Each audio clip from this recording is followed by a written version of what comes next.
What's up guys, SuperSaf here, and it's the one you've all been waiting for, the SuperSaf style camera comparison between the iPhone 16 Pro Max and the Samsung Galaxy S24 Ultra. As always, we'll be testing out every single aspect of the cameras. There will be chapters down below. Let's do it.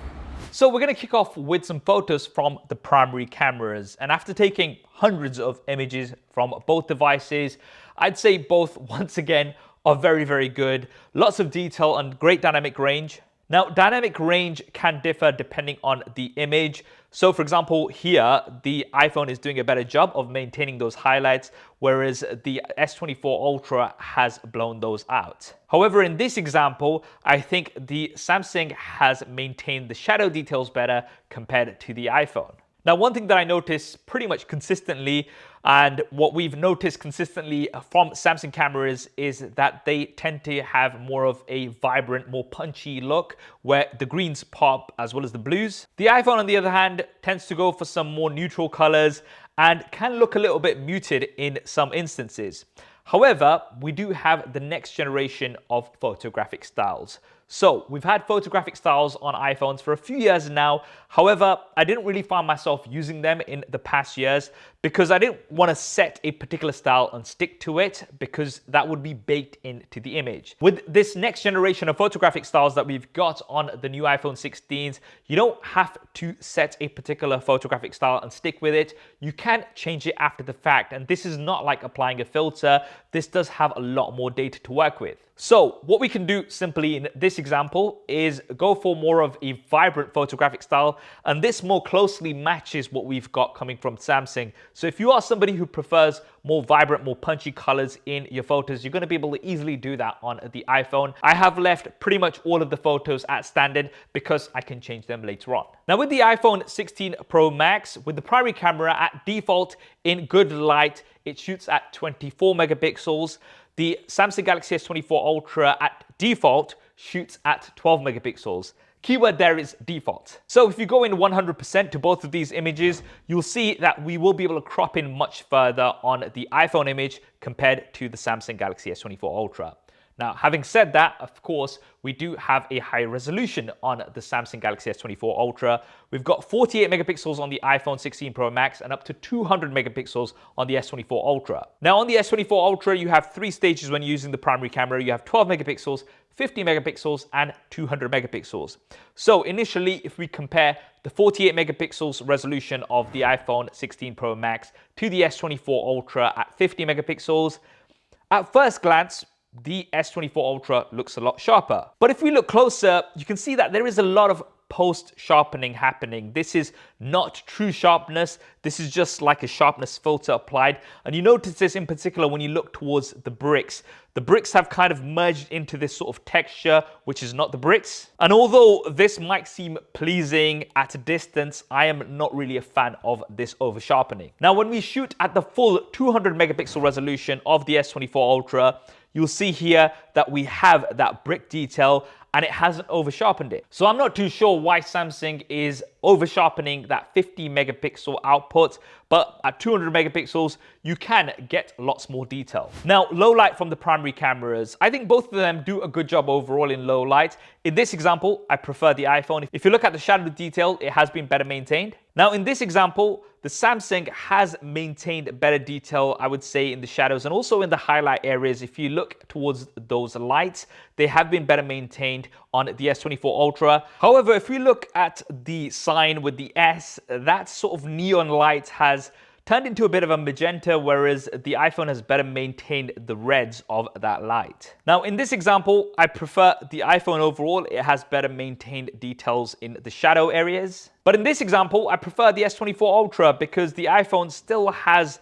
those flare dots. I don't know what you want to call them, but those balls of light that reflect off the lens. Now, we are supposed to have this anti-reflective coating, I believe, but this is still present, and you'll see that it's also present in video later on. Now, in this example, at first glance, the S24 Ultra does seem to be the better image. We seem to have more detail in the shadows. However, there is still a lot of over sharpening happening. So if we zoom in 200%, look at that brick texture on the S24 Ultra, which has kind of gone into a bit of a mess, whereas that has been maintained very well on the iPhone 16 Pro Max. So I think post sharpening does help a little bit sometimes, but I do feel that the S24 Ultra tends to over sharpen at times. Now, an indoor low light shot, the iPhone is winning here. You've got much crisper text. And the other thing that I've found on previous iPhone and Samsung comparisons as well is that it's much easier to shoot in low light with the iPhone compared to the Samsung. You can see the example on screen here. You're pretty much shooting in the dark, so you're shooting blind when you're using the S24 Ultra. It doesn't really give you a good preview, whereas the iPhone really brightens things up so you can see what you're shooting. And because of this, I do prefer shooting with the iPhone in low light compared to the S24 Ultra. Now with the ultra-wide cameras. Sorry, do you want to remind them of the hands-on comparison we're working on? Oh yeah, And, can I take a break now, please? No, who's going to edit the videos then? Okay. Get back to work, get back to work. Anyway, as SuperSaf reminded us that I am working on a full detail comparison of the iPhone 16 Pro Max versus the Samsung Galaxy S24 Ultra. If you want to see that first, then be sure to subscribe and hit that bell icon. That video will be live in the next few days. Of course, there is much more to look at between these phones apart from just the cameras. So, ultra-wide cameras, I think both actually have very good ultra-wide cameras overall, lots of detail and dynamic range. Now, the sharper overall look with the Samsung does help with the ultra-wide camera I've found, but the iPhone does have a higher resolution. We've got a 48 megapixel ultra-wide camera this year. Now, I really wanted to test this out, so I took an image with the 48 megapixel camera and compared it to the 12 megapixels that we've got on the S24 Ultra. And going in 100%, the iPhone doesn't seem to be too sharp. And this is something that I consistently found when I shoot at 48 megapixels on the iPhone.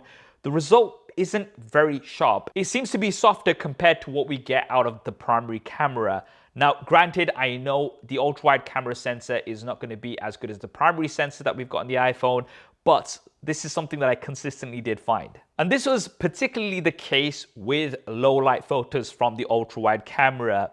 Generally, they were just softer compared to the S24 Ultra. And in many situations like this one, it's just too soft for my liking, even though it's a higher resolution camera. Here's another example. Once again, I think the S24 Ultra is doing a better job with the ultra-wide camera in low light compared to the iPhone 16 Pro Max. Now, for macro images, in this example, I prefer the iPhone. The S24 Ultra has kind of blown out some of those highlights. But in this example, the sharpened look of the S24 Ultra actually helps. The iPhone has more detail in the shadow areas, but the S24 Ultra, for this macro shot, just seems to pop a little bit more, which I like. Now, we can shoot at 48 megapixels while focusing in close, but this doesn't work for the macro feature that automatically initiates when you're using the primary camera. You actually have to go to the ultra-wide camera on the iPhone 16 Pro Max and then just focus in close. And this is the results that you get at 100%.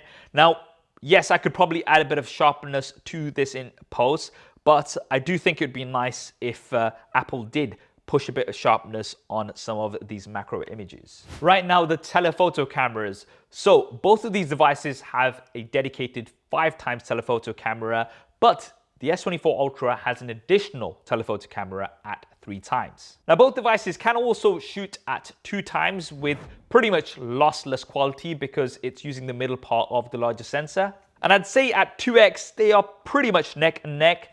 But when we get to 3x zoom, this is when the optical zoom camera of the S24 Ultra kicks in, and it's going to give you better results compared to the digital zoom that you've got on the iPhone 16 Pro Max. With this image, if we blow it up to 200%, you can see that we've got a sharper image on the S24 Ultra, and this is going to carry on all the way up to around 4.9 times. But when we get to 5 times, this is where the two 5x zoom cameras kick in. Now, firstly, let me just clarify that although both are 5x, they have slightly different focal lengths. So when we do put them side by side, you'll notice that the iPhone does go in a little bit more compared to the S24 Ultra. And at 5x, I'd say things are pretty much neck and neck.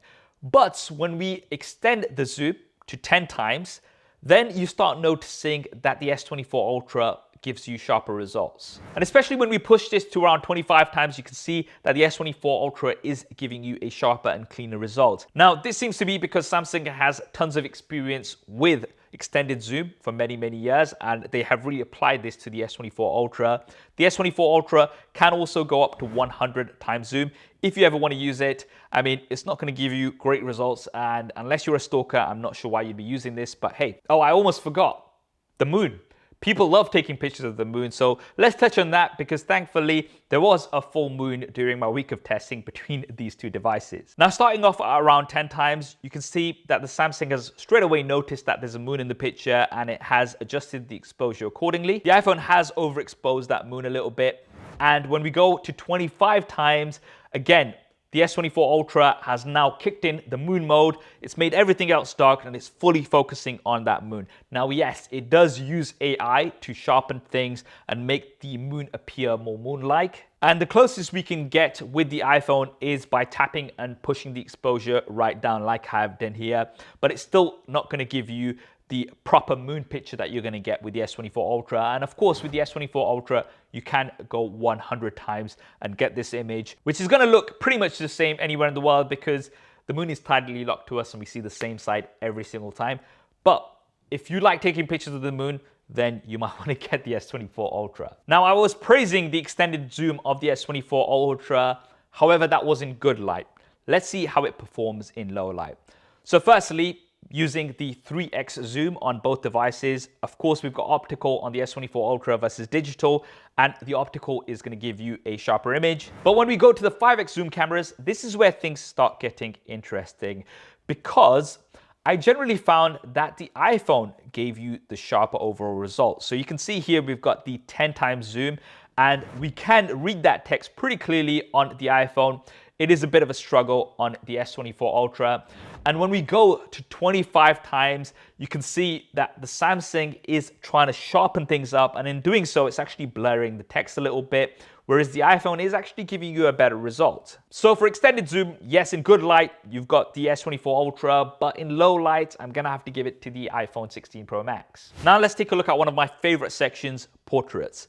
So here we have portraits with the primary cameras. And I think both actually do generally a good job in terms of edges. Yes, we've got the differences in color, but once again, you can't just put on a photographic style. Now, because the iPhone shoots at 24 megapixels from the primary camera at default, that also applies to portraits. So you're going to be able to crop in much further on the iPhone than you're going to be able to do on the S24 Ultra. Now, the next step for both of these for portraits is 2x. This is using the middle part of the sensor, so it's still technically lossless. And once again, I think both are doing a pretty good job. In this example, I think the S24 Ultra has kind of overexposed my neck area, but the blacks are more true to life on the S24 Ultra compared to that of the iPhone 16 Pro Max. Now, the step after this on the S24 Ultra is 3x because it has that dedicated optical zoom camera. The iPhone does not have this. However, you can just take a picture at 3x on the iPhone and then apply a portrait effect to it after the fact because it does capture depth information. And you can see here that both are doing a good job. However, if we do blow these images up 200%, you'll notice that thanks to that optical zoom quality on the S24 Ultra, you've got a much sharper result compared to the digital zoom that we've got on the iPhone 16 Pro Max. Now, the next step on both is 5x using the telephoto optical zoom cameras. And I'd say this is my new favorite focal length for portraits. Both have done an amazing job in terms of edges, but I have to say the iPhone's edge detection is exceptional. If you look towards my hair, you can see a few of those wisps that it's also managed to cut out perfectly. And this makes it look so much more like a natural portrait rather than something that's been applied artificially. Now, here's another example of the 5x portraits. Comments below if you can recognize the meme. Now, in terms of edges, I think both are doing exceptionally well, but I do prefer the overall colors and the more punchy look on the S24 Ultra. Now, remember, we can apply the photographic styles on the iPhone and completely change this. So if we put on a bit of an amber profile, which I personally prefer for my skin tones, look at that. Now it looks absolutely great. So yeah, I gotta say, I am a big fan of the photographic styles on the iPhone. And I would definitely recommend trying it out and tweaking things till you get something that you like, because everybody's personal preference is different. Now, from the selfie cameras, I think both actually take very good selfies overall. In this example, if you look at the color of my top, it's been better maintained on the S24 Ultra, as well as the color of my beard. But in this example, I prefer the iPhone because it has maintained the details in the background as well as the foreground, whereas the S24 Ultra has blown out those highlights in the background. The S24 Ultra has once again done the same thing here. In order to brighten up the foreground, it has lost those highlights in the background, whereas the iPhone is doing much more of a balanced shot. Now, yes, you might not love the colors, but once again, photographic styles. And the other thing that you might notice is that the iPhone does have a wider field of view compared to the S24 Ultra. Now, we can take portraits from the selfie cameras of both devices as well. And I think both do a great job overall. Once again, the edge detection on the iPhone is just exceptional. Look at the wisps of my hair. But when you do shoot with portrait mode from the selfie camera of the iPhone, it does punch in a little bit. However, you can just take a normal selfie and then apply the portrait effect after the fact. And once again, if you look towards my hair and my beard, you can see those wisps of hair. So this is not just a portrait filter applied or anything. This is using true depth information. But yeah, I wish Apple just gave us the option of taking ultra-wide portrait straight away rather than having to do this process. Now, for selfies in low light, I am not using night mode for selfies because you can never keep your hand still and it just gives you terrible results. But using the front-facing flash, I do prefer the S24 Ultra here. I think we've got too much noise on the iPhone. And I just went outside in the dark like a weirdo in my backyard to take this picture. If any of my neighbors saw me, they'd be thinking, what a weirdo. But anyway, in this image, once again, I think we've got a cleaner result on the S24 Ultra. Now, before we go on to the video, let's talk a little bit about AI. So Apple Intelligence is not here yet officially. It's going to be coming later on next month. And it will have some image editing tools like being able to remove people from the background. You can do this right now using Galaxy AI on the S24 Ultra, and it does a pretty decent job. Now, obviously, I can't do a side-by-side comparison as yet, but one of the things that I absolutely love on the S24 Ultra is sketch to image. This is something that was introduced on the Galaxy Fold, but I've got the latest update on the S24 Ultra. Don't worry, for all those people who are going to be saying, did you have the latest update? Yes, I've got the latest update. And sketch to image lets you just draw an image and it uses AI to generate maybe a hat on your head or changing your outfit, or you can have a cat in the background. Who knows? Now, this might not be too serious, but I actually think it's a lot of fun and I have really enjoyed playing around with it, especially with the S Pen. We'll talk about some of those AI features in another video. Right, now looking at lots of samples of video. The first thing I have to say is that Samsung has definitely upped their game compared to previous years. And I said this when the S24 Ultra initially came out. We've got excellent quality video with great dynamic range, and it really does go head to head with the iPhone. Even if we use HDR on both and then export it out to standard dynamic range for the sake of this video, you still see excellent dynamic range. Now, I would still give the edge to the iPhone, I think, from all of the different lenses when it comes to versatility. And this is in particular the case with cinematic video. You saw the intro scene, and the iPhone is just better. It's sharper, it's got better edges. The Samsung can get a little bit confused sometimes. And one thing that I've noticed is that if you pause a still from both of the cinematic videos and then you zoom in, you'll see that the S24 Ultra is very soft. It loses a lot of that sharpness, and it almost seems like it's actually a 1080p video that's being scaled up to 4K and not actually a 4K video. I'm not saying this is what's happening. I'm just saying that's what it looks like because the results are so soft. The iPhone also can adjust the blur after you've taken the video. You can't do this on the S24 Ultra. Now, for low light video, I think both actually did pretty well here in these examples. But remember I mentioned those light dots? Well, they are still present here on the iPhone 16 Pro Max. And if you are in a scene where there are some lights about, you will be getting those lens flare balls, unfortunately. Now, when we do have extreme low light video, then the iPhone does give you a much cleaner result.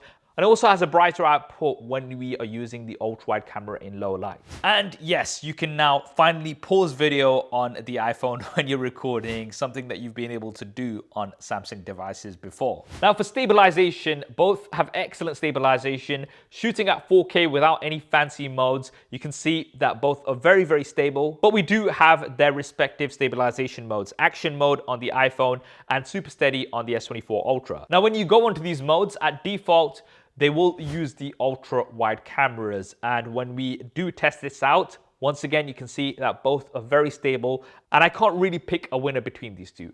However, when you're using these steady modes and then you go on to the primary camera, then the iPhone once again is much more stable. And we've seen this on previous generations too. So because of that, stabilization, my pick would be the iPhone. Now, the S24 Ultra does have 8K video. This is something that we don't have on the iPhone 16 Pro Max. And 8K video has been improved compared to when it initially started. And this gives you a ton of detail, and it also gives you the ability to crop in and change your composition if you'd like to do so after. Now, when it comes to the zoom cameras for video, I noticed that in good light, they were pretty similar, but in low light, the S24 Ultra has much less noise and it gives you a sharper overall image. So I did prefer the zoom camera for video on the S24 Ultra. Now both devices do have some pro features. On the S24 Ultra, you've got pro video mode, so you can control things like your ISO, white balance, etc. On the iPhone 16 Pro Max, you will have to get a third-party app to do that. However, on the 16 Pro Max, you do have ProRes with log recording. So if you are somebody who's going to be grading your video later on, you're going to absolutely love this on the iPhone 16 Pro Max. Now for slow motion, both devices now record at 4K 120 frames a second. And you can see some examples here, and I think both actually do very well. Both can also shoot at 1080p 240 frames a second. Now, although both devices can only use the primary camera when shooting at 4K 120 frames a second, the iPhone can shoot at 1080 240 frames a second from all three of the cameras: the ultrawide, the primary, as well as the telephoto. On the S24 Ultra, you can only do slow motion from the primary camera. For the front-facing camera, I'd say both are very good. The iPhone is wider, which I prefer. Now for the audio, have a listen. Audio tests from the iPhone 16 Pro Max and the Samsung Galaxy S24 Ultra. Back to the iPhone 16 Pro Max and now the Samsung Galaxy S24 Ultra. So this was using the default mode on both devices. However, the iPhone now does have a new audio mix mode. This lets you record in spatial audio, and then you can go in and then you can either choose in-frame audio, studio, or cinematic. Here are some examples. Audio test with some background noise. As you can see, we've got a washing machine running here in the background. Let's see how much of that background noise the iPhone 16 Pro Max can cancel out with audio mix. Let's see how much of that background noise the iPhone 16 Pro Max can cancel out with audio mix. Let's see how much of that background noise the iPhone 16 Pro Max can cancel out with audio mix. Let's see how much of that background noise the iPhone 16 Pro Max can cancel out with audio mix. Now what's amazing about audio mix is that it can really do a great job of eliminating the background noise. However, it can sound a little bit artificial to my ears. If there are any audio experts, you can let me know down in the comments below. But although I did like it, I think it's going to be very useful for particular situations, I don't think I'd always be using audio mix for all of my videos. So that is the SuperSaf style camera comparison between the iPhone 16 Pro Max and the Samsung Galaxy S24 Ultra. I want to emphasize that both of these have excellent cameras, and these camera comparisons are so difficult to do these days because we are putting the best against the best. Now, of course, there are certain areas where one is better than the other. I would say that I prefer the iPhone overall when it comes to low light, and it is my go-to for low light images. I also absolutely love the next generation of Photographic Styles, which gives you so much more flexibility. And I would say overall, the iPhone does have better video, especially when it comes to features like cinematic video. The S24 Ultra, however, does have that dedicated 3 times zoom cameras. So between 3 to 4.9 times, it's going to give you better results compared to the iPhone, and it's also going to give you those 3x portraits. The S24 Ultra also has better extended zoom in good light, and it also has the option for 8K video, and currently it has a lot more AI features, which are a lot of fun. That's what I think anyway. What do you guys think? As always, drop me a comment below. Let me know your thoughts. I hope you enjoyed this video and found it useful. If you did, then please do smash that like button for me.